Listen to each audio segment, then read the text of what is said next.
Hello, everyone. My name is Anna, and I work at Google Research Europe. I live in Switzerland, and I've been with Google for 3 years. Prior to that, I completed my PhD in computer science and worked for years as a researcher in academia. And today, I'm very happy to be here and tell you more about machine learning, artificial intelligence, and the future of search. For years, the mission of Google, that turned 18 this year, was to organize the world's information and make it universally accessible and useful. And we have done a great job there, both in desktop and mobile worlds. And today, we are approaching a new turning point where we need to transform it at scale and make it available and useful in an automated way. So we are entering a new era, the era of machine learning. As CEO of Google, Sundar Pichai said, machine learning is a core, transformative way by which we are rethinking how we are doing everything. And now is the right moment to do a deep dive into these technologies and invest resources into it. Machine learning is a secret sauce in a large number of Google products. And I believe that one of our strengths is how quickly we can turn our research into useful products. The reason is that research at Google doesn't happen in an ivory tower. No matter how long it may take to crack a particularly hard computer science problems, research teams at Google work in a close collaboration with product and engineering teams. And we try to focus on problems that have a world-scale impact, from breakthroughs in the computer science to direct innovations for better and smarter products.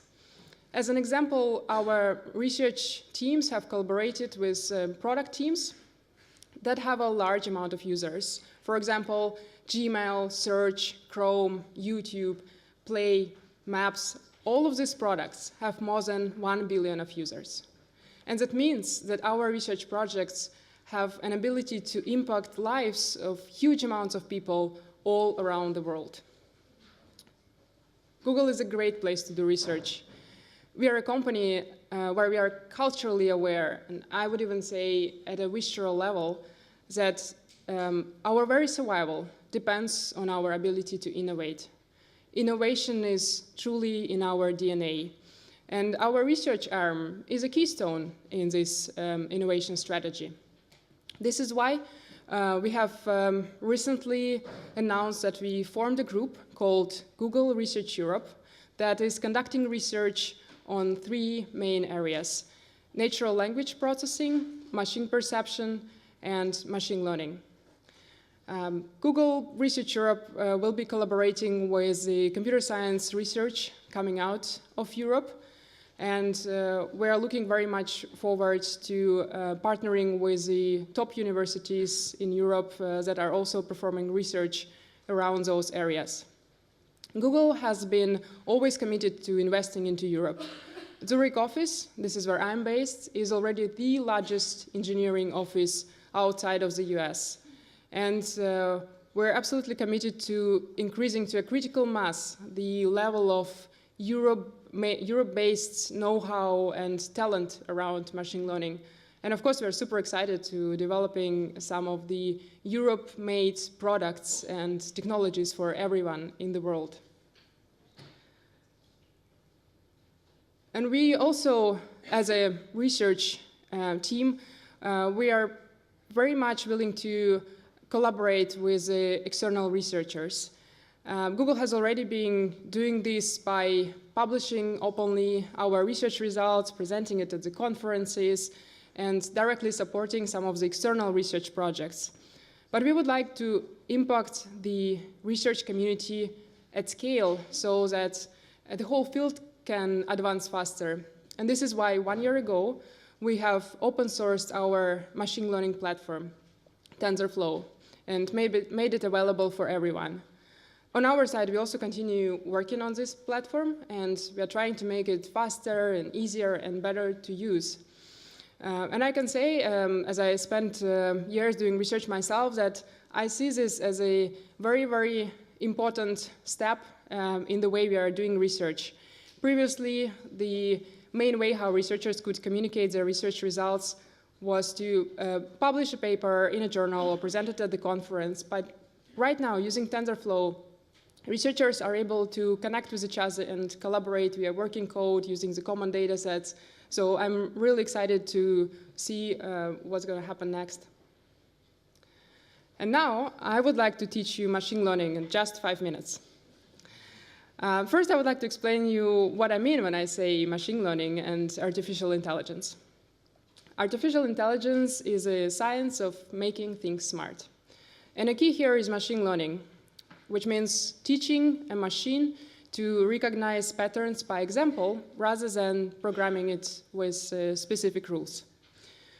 And the software that learns is called a neural network. It very loosely mimics the human brain, and it consists of a large amount of neurons, which in fact are just small computational units, and each of those units is performing a computation and passing the results, the information, to the connected neurons. When those neurons are all connected into a larger network, this is a neural network, and this amount of computational power allows us to learn and recognize some of the pretty complex patterns. In deep neural networks, you may have heard this word many times in various articles.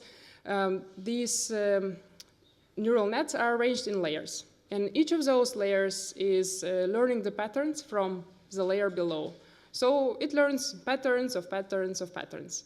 And then at the highest level, we are able to learn some of the abstract concepts, and this is why deep neural nets can actually understand how does a hug or a party or a kitten look like. And this is why they have become very popular recently. The other good thing about neural networks is that they can take various types of inputs. For example, they can help us to see images, to hear sounds, to translate between languages. And the last example is the one I'm personally very fascinated about, is that machine can provide captions to photographs at the level of quality compared to a human. And I actually probably wouldn't be able to come up with such a good caption to this particular photograph. Here is an example where we are using machine learning at Google to help improve our products.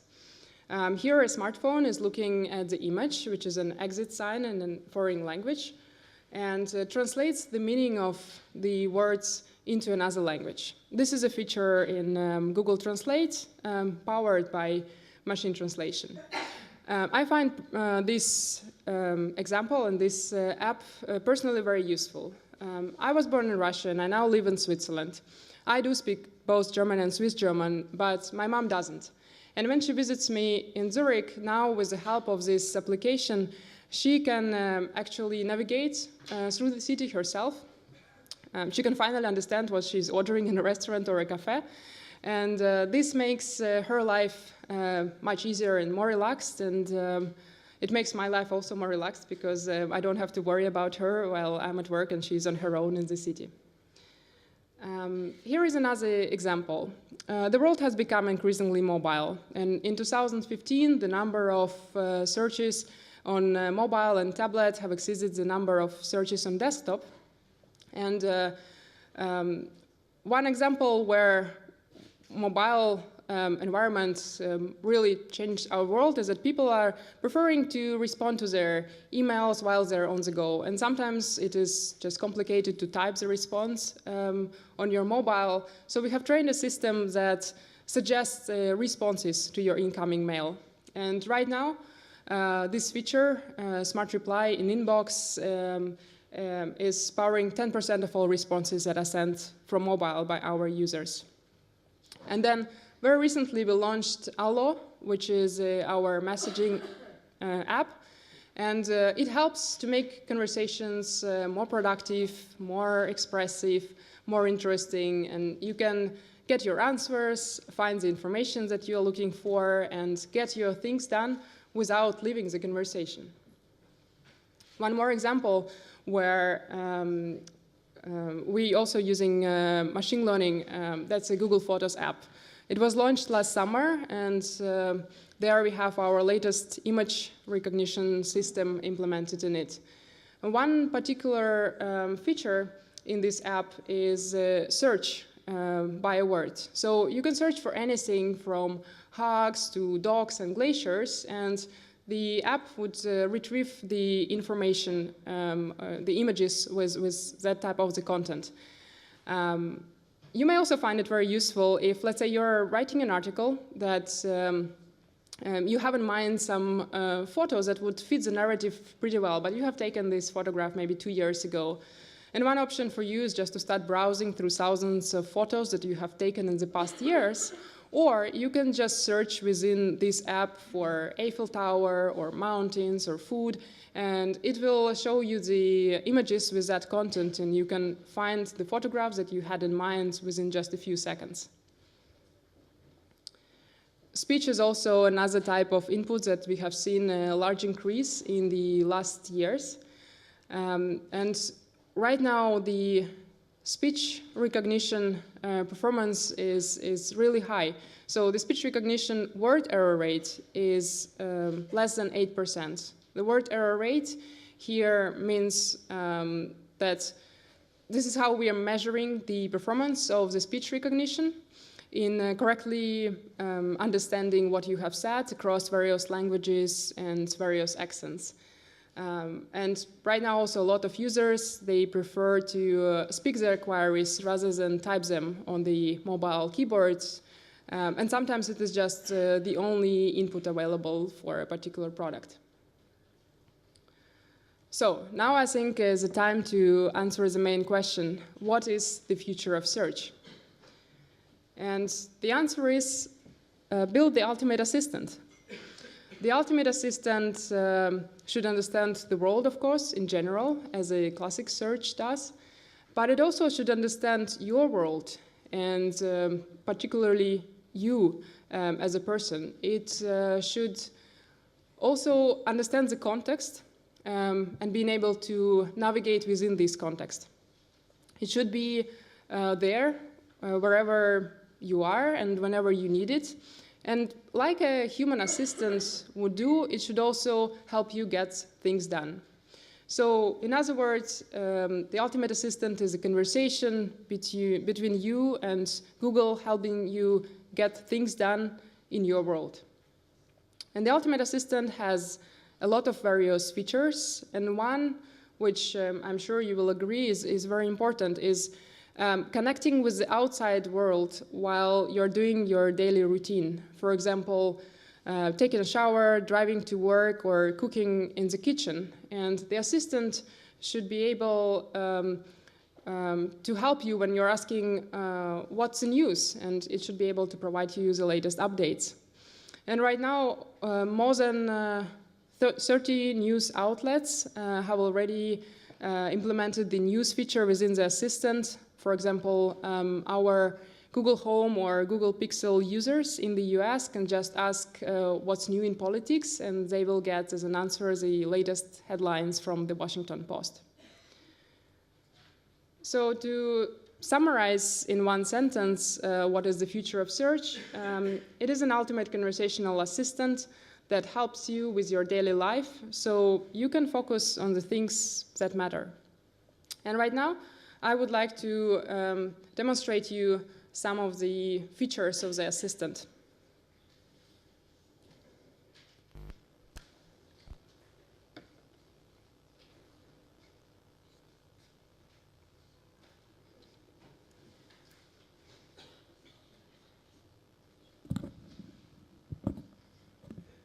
All right, I hope you can see the screen. This is a live demo, so please forgive the technology if it doesn't work as it expected. So I will speak all of my queries. And I just arrived to France yesterday, and I would like first to learn a bit more about the country. So let's see. What is the population of France? The population of France was 66.03 million in 2013. I would like to head for dinner, of course, tonight, somewhere in Paris, and I would like to explore what other options. Show me the list of restaurants in Paris. I found a few places. Obviously, there are many, but here is a carousel, so if you could see, I can scroll through them and have a number of suggestions. And probably after dinner, it might be a good idea to get some drink. So let's think of some inspiration. What cocktails are made with vodka? Cocktails frequently mentioned on the web include Cosmopolitan, Bloody Mary, Moscow Mule, and others. What are ingredients of Bloody Mary? Bloody Mary ingredients: Worcestershire sauce, pepper, half an ounce, 1 part, lemon juice, and others. Which Mary was Bloody Mary? According to Wikipedia, Mary I was the Queen of England and Ireland from July 1553 until her death. So as you see, the phone is answering me with various suggestions or short answers, even really answering just by 1 or 2 sentences explaining who the Mary was. And let's see now how it can operate with some more complicated queries, which would require finding information from various sources. So, for example, what is the height of the actor that played Chewbacca? Peter Mayhew is 2.18 meters tall. So in this particular case, we first need to find out who was actually the actor that played in the movie, and then find out what is the height.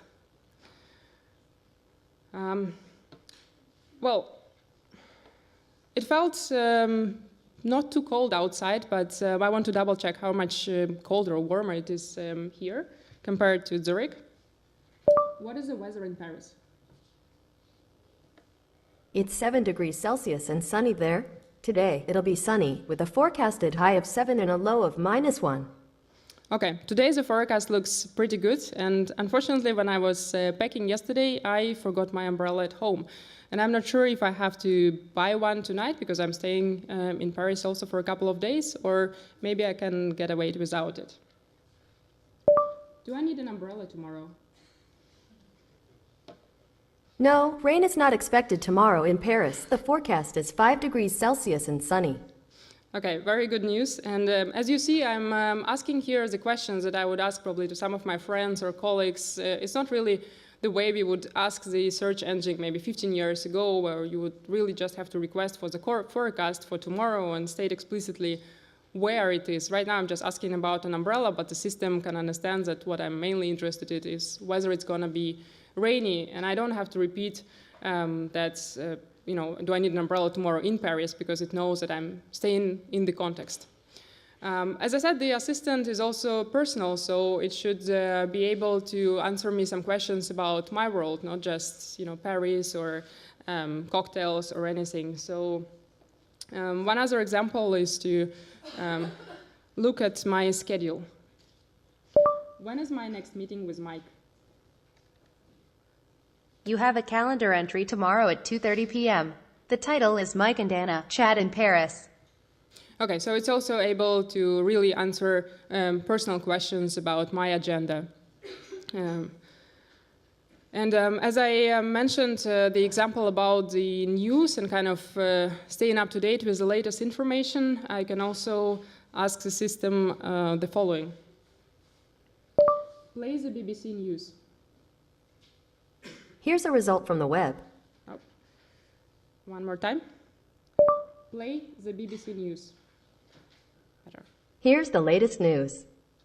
It's Nikki and Jamie. BBC Minutes. Let's start in South Africa. President Zuma is facing a vote of no confidence from the leaders of his own party. A meeting of the ANC's top brass has been extended to debate the issue. Hashtag Free Joy Doreen trending in Kenya. It's after KTN journalist Joy Doreen Burla was detained in Uganda. She'd gone to report on violence there. 60.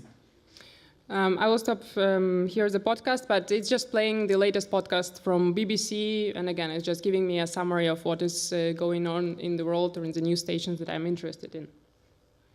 And one more example. how to say in French, "You are an amazing audience. Thank you very much for your attention." Vous êtes un public incroyable, je vous remercie de votre attention.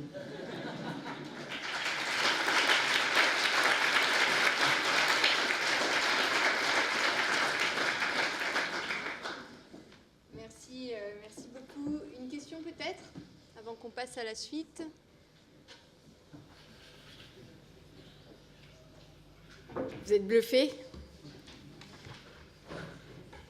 Bon, merci beaucoup Anna, merci.